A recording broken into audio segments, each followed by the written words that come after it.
नमस्कार and welcome to world affairs. मैं हूं प्रशांत धवन। नाउ इस वीडियो में मैं आपको बहुत ही सरल भाषा में बताऊंगा कि रॉकेट फोर्स क्या होती है, रॉकेट फोर्स का कॉन्सेप्ट क्या है और आजकल रॉकेट फोर्स जो ये टॉपिक है न्यूज़ में भी क्यों है। नाउ रिसेंटली आप सब लोगों ने सुना होगा कि हमारे जो चीफ ऑफ डिफेंस स्टाफ है जनरल बिपिन रावत साहब, इन्होंने ये कहा कि भारत बहुत ही जल्द बनाएगा रॉकेट फोर्स। इस पर हम सीरियसली विचार कर रहे हैं और इन्होंने कैटेगोरिकली ये कहा कि दो थ्रेट है भारत के सामने, पाकिस्तान और चाइना।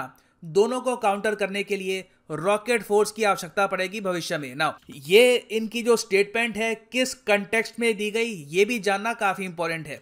रिसेंटली ये एक टॉपिक पे बात कर रहे थे on the clash of civilisations. उस दौरान इन्होंने पहली बात तो ये कही है कि चाइना आज के समय ये कोशिश कर रहा है कि जो मुस्लिम मेजॉरिटी कंट्रीज हैं उनके साथ इनके रिलेशंस बहुत ज़्यादा स्ट्रांग हो जाएं और ऑल टुगेदर ये यूएसए को रिप्लेस कर दे मुस्लिम वर्ल्ड में।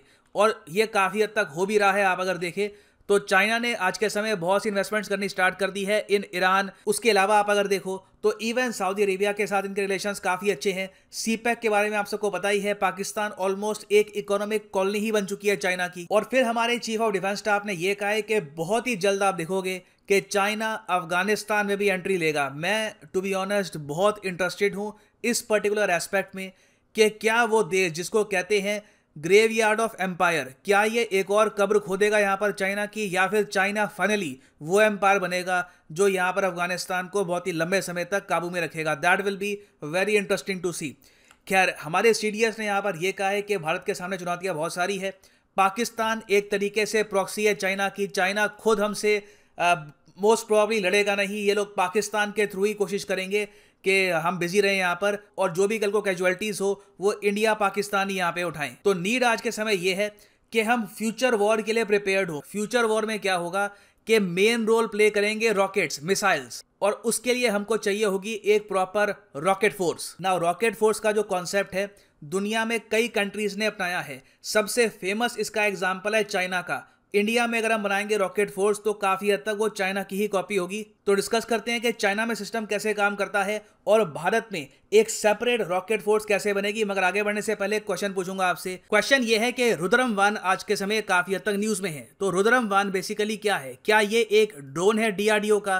क्या ये एक एंटी रेडिएशन मिसाइल है? क्या ये एक टॉर्पीडो है? या फिर क्या ये एक एंटी टैंक गन है? कमेंट सेक्शन में करिए आंसर। सही आंसर मैं आपको दूंगा वीडियो के अंत में। नाउ सबसे पहले यहाँ पे आपको जानना होगा कि भारत में किस तरीके से हमारे जो मिसाइल्स हैं हम इनको करते हैं control. First of all, India के पास आज के समय बहुत सारे मिसाइल्स हैं। आप खुद फील करते होगे डीआरडीओ की डेवलपमेंट आती रहती है। हमने अब ये मिसाइल टेस्ट किया है, अभी रिसेंटली नाग मिसाइल टेस्ट हुआ, पृथ्वी मिसाइल का नया वेरिएंट टेस्ट हुआ, अग्नि मिसाइल टेस्ट हुआ। तो आप अगर देखो तो ओवरऑल आकाश, उसके अलावा नाग मिसाइल, फिर यहाँ पे अग्नि के बहुत सारे वेरिएंट है, 1 2 3 4 5 का टेस्ट बहुत जल्द होने वाला है। उसके अलावा आप अगर देखो फिर के मिसाइल फैमिली अलग है, सागरिका मिसाइल है हमारे पास, फिर सूर्या मिसाइल की बात चल रही है। इन द फ्यूचर हो सकता है कि सूर्या मिसाइल हम बनाएं। फिर एक शौर्य मिसाइल है, ब्रह्मोस को हम कैसे भूल सकते हैं। तो हमारे पास मिसाइल बहुत सारे हैं। अब यहाँ पे आप पूछोगे अच्छा एक मैंने नाम सुना है स्ट्रैटेजिक कमांड, तो क्या स्ट्रैटेजिक कमांड पोस्ट संभालती हैं सारे मिसाइल्स? तो इसका आंसर है नहीं। स्ट्रैटेजिक कमांड फोर्स पिक्चर में आती है जब हम बात करते हैं न्यूक्लियर स्टफ की, जब हम बात करते हैं न्यूक्लियर वॉरहेड की। तो न्यूक्लियर वॉरहेड को अगर हम दूर रखें ना, सिर्फ अगर बात करें मिसाइल्स की, तो इनमें से देखो 80% जो मिसाइल है ये संभालती है इंडियन आर्मी।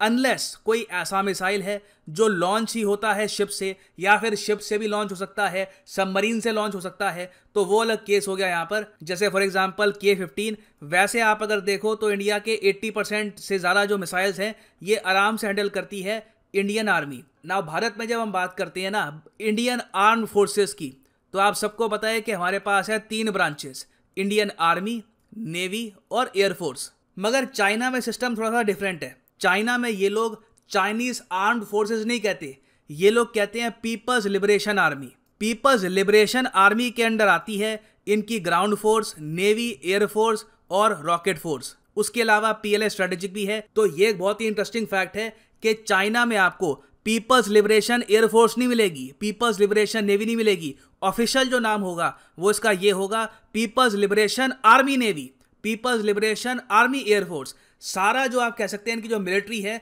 वो संभालती है पीपल्स लिबरेशन आर्मी। तो जिस तरीके से आप कह लीजिए हमारी आर्म फोर्सेस के ये 3 विंग है ना, चाइना में आप अगर देखोगे तो इनके यहाँ है टोटल 5 विंग। जो PLA स्ट्रेटेजिक है इसको आप अगर छोड़ दो, हम लोग अभी कोशिश ये कर रहे हैं कि चाइना की तरह ऐसे PLA जो रॉकेट फोर्स है ना, ये हम डेवलप कर दें। तो अगर rocket force in the future हम बनाते हैं तो जो सर्विस ब्रांचेस हैं इनमें एक और एडिशन यहाँ पे आपको मिल जाएगा, इंडियन रॉकेट फोर्स। नाउ अब आप पूछोगे रॉकेट फोर्स का फ़ायदा क्या होता है। देखिए, चाइना को डेफिनेटली इससे फ़ायदा मिला है। कई कंट्रीज़ हैं जो सोचती है इसकी आवश्यकता नहीं है। फॉर एग्जांपल यूएसए कोई रॉकेट फोर्स नहीं रखता।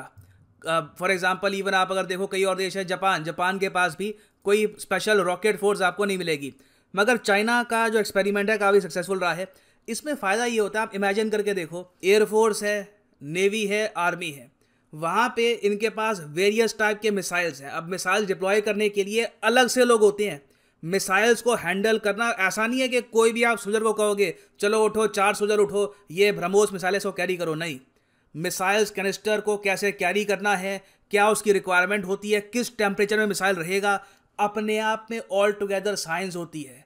मिसाइल्स को किस तरीके से लॉन्च करेंगे, क्या मिसाइल फंक्शनिंग कंडीशन में है या नहीं, ये सब डिसाइड कर पाना एक अपने आप में पूरा काम होता है। और इसलिए एयरफोर्स, आर्मी, नेवी में आपको काफ़ी बार अलग से टीम दिखेगी, वो ये सब काम संभालती है। नाउ आप इमेजिन करिए कि अलग से एक ब्रांच बन जाए जिनका सीधा काम ही हो मिसाइल लॉन्च करना। कल को PM को बात करनी है ना कि सीधा मुझे मिसाइल लॉन्च बताओ कि क्या क्या ऑप्शन है हमारे पास, एयरफोर्स के पास क्या ऑप्शन है, नेवी के पास क्या ऑप्शन है, ग्राउंड फोर्सेस के पास क्या ऑप्शन है। सीधा हमारे PM उस आदमी से बात करेंगे और बहुत ही आसानी से जो डिसीजन मेकिंग प्रोसेस है ये आगे बढ़ पाएगा। तो इसीलिए काफ़ी यूजफुल हो सकती है एक मिसाइल फोर्स। मिसाइल फोर्स के अंडर ये सारे के सारे मिसाइल आ चुके होंगे। मिसाइल फोर्स के जो लोग हैं ये मिलके काम करेंगे काफ़ी बार एयरफोर्स और आर्मी के साथ, मगर इनके आप कह सकते हैं खुद के बहुत सारे लोग हो जाएंगे, खुद के इनके बहुत सारे जवान होंगे जो इनके ऑफिसर्स होंगे। उनका सिंपली एक ही काम है, वो हैंड टू हैंड कॉम्बैट नहीं करेंगे, वो दूर कमरों में बैठ के उनका एक काम है बटन दबा के सही जगह मिसाइल को हिट करना। तो आइडिया देखिए बहुत अच्छा है। चाइना ने इस पर एक्सपेरिमेंट किया था और चाइना ने जो अपनी ये मिसाइल फोर्स है ये प्रॉपर तरीके से एस्टैब्लिश कर दी थी 1980s के आसपास। ये एग्जिस्ट पहले भी करती थी मगर बाद में इन्होंने इसको पब्लिक किया है और तब से लेकर अब तक ये प्रॉपरली जो अपनी रॉकेट फोर्स है इस पर काम कर रहे हैं। और इन द फ्यूचर हो सकता है कि ये लोग एक स्पेस फोर्स भी लॉन्च करें। मगर सबसे इंटरेस्टिंग बात यहाँ पर यह है कि जो चाइना की रॉकेट फोर्स है ना, वहाँ पर इनके पास जो कन्वेंशनल मिसाइल है, मतलब कि नॉन न्यूक्लियर मिसाइल, इसका भी कंट्रोल है और जो न्यूक्लियर मिसाइल है इसका भी कंट्रोल है। भारत में सिस्टम थोड़ा सा डिफरेंट रहेगा, एटलीस्ट अभी के लिए लग रहा है डिफरेंट रहेगा, क्योंकि जो स्ट्रैटेजिक कमांड फोर्स है वो संभालेगी न्यूक्लियर वेपन्स को, मगर जो कन्वेंशनल वेपन है वो आ जाएंगे रॉकेट फोर्स के पास। तो देखना ये होगा कि इन द फ्यूचर क्या इंडिया न्यूक्लियर और कन्वेंशनल दोनों मिसाइल्स को अपनी रॉकेट फोर्स के अंडर लाता है या फिर नहीं। नाउ यहाँ पर मैं जानना चाहूँगा आपका ओपिनियन भी कि क्या आपके हिसाब से एक मिसाइल फोर्स आपको एक अच्छा आइडिया लगता है या फिर आप मानते हैं कि नहीं इसकी कोई खास आवश्यकता है नहीं। अपना जो ओपिनियन है ये भी लिखिएगा कमेंट सेक्शन में। नाउ रुद्रम 1 ये क्या है, ये देखिए, ये है एक एंटी रेडिएशन मिसाइल, रेडार्स को डिस्ट्रॉय करने वाला ये मिसाइल है। रिसेंटली इसका हमने एक सफल टेस्ट किया था फ्रॉम सुखोई 30। यहाँ पे आप देख पाओगे ये है रुद्रम 1 मेड बाय DRDO।